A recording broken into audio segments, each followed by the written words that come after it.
بسم اللہ الرحمن الرحیم۔ حضرت ابراہیم بن ادم کے والد کو خوف خدا۔ ایک دن حضرت ادم کا بخارا کے باغات کی طرف سے گزر ہوا۔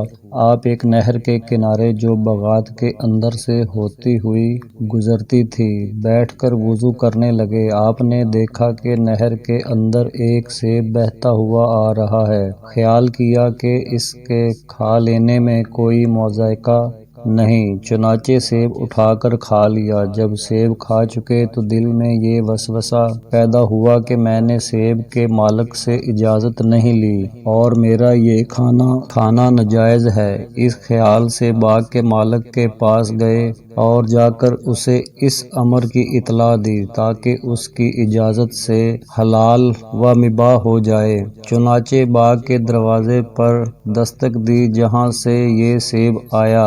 آواز سن کر ایک لڑکی باہر آئی۔ آپ نے اس سے کہا کہ میں باغ کے مالک سے ملنا چاہتا ہوں، اسے بھیج دیجیے۔ اس نے عرض کیا کہ وہ عورت ہے۔ آپ نے فرمایا کہ اچھا اسے پوچھو کہ میں خود حاضر ہو جاؤں۔ چنانچہ اجازت مل گئی اور آپ اس خاتون کے پاس تشریف لے گئے اور سارا واقعہ اس کو سنایا۔ عورت نے جواب دیا کہ باغ کا نصف حصہ میرا ہے اور نصف سلطان کا ہے۔ میں نے اپنے حصے کا سیب معاف کر دیا اور سلطان یہاں نہیں ہیں، بلخ تشریف لے گئے ہیں جو بخارا سے 10 دن کی مسافت پر ہے۔ چنانچہ اس نے اپنا سیب کا نصف حصہ تو آپ کو معاف کر دیا، اب باقی رہا دوسرا نصف حصہ۔ اب اسے معاف کروانے کے لیے بلخ تشریف لے گئے۔ جب وہاں پہنچے تو بادشاہ کی سواری جلوس کے ساتھ جا رہی تھی۔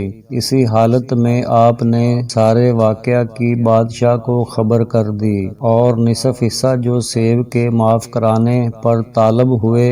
بادشاہ نے فرمایا اس وقت تو میں کچھ نہیں کہتا، کل میرے پاس تشریف لے آئیں، میں اس وقت کچھ کہہ دوں گا۔ بادشاہ کی ایک نہایت ہی خوبصورت حسین و جمیل بیٹی تھی اور بہت سے شہزادوں کی طرف سے پیغام نکاح اس کے لیے آ چکے تھے، لیکن اس شہزادی کا باپ یعنی بادشاہ انکار کر دیا کرتا تھا کیونکہ بیٹی عبادت گزار اور نیک کاروں کو بہت پسند کرتی تھی۔ اس لیے اس کی یہ خواہش تھی کہ دنیا کے کسی مشہور زاہد سے ان کا نکاح ہو۔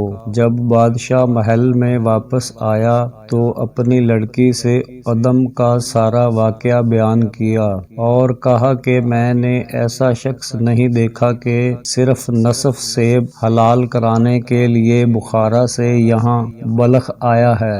جب لڑکی نے یہ کیفیت سنی تو نکاح منظور کر لیا۔ چنانچہ حضرت ادم دوسرے دن بادشاہ کے پاس آیا تو بادشاہ نے ان سے کہا کہ جب تک آپ میری بیٹی کے ساتھ نکاح نہیں کریں گے آپ کو نصف سیب معاف نہیں کروں گا۔ حضرت ادم نے کمال انکار کے بعد نکاح قبول کر لیا۔ چنانچہ بادشاہ نے اپنی لڑکی کا نکاح ادم سے کرا دیا۔ جب حضرت ادم خلوت میں اپنی بیوی کے پاس گئے تو دیکھا کہ لڑکی نہایت آراستہ و پیراستہ ہے اور وہ مکان بھی جہاں لڑکی تھی تکلفات کے ساتھ مزین ہے۔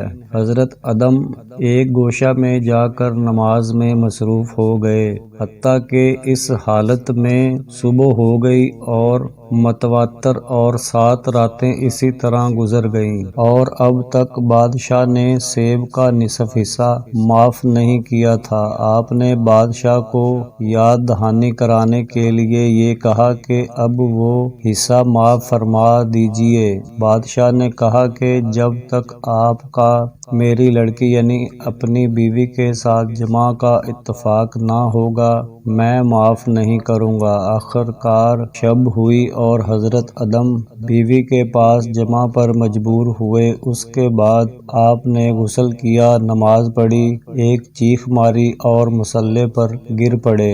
لوگوں نے دیکھا تو حضرت ادم انتقال کر چکے تھے۔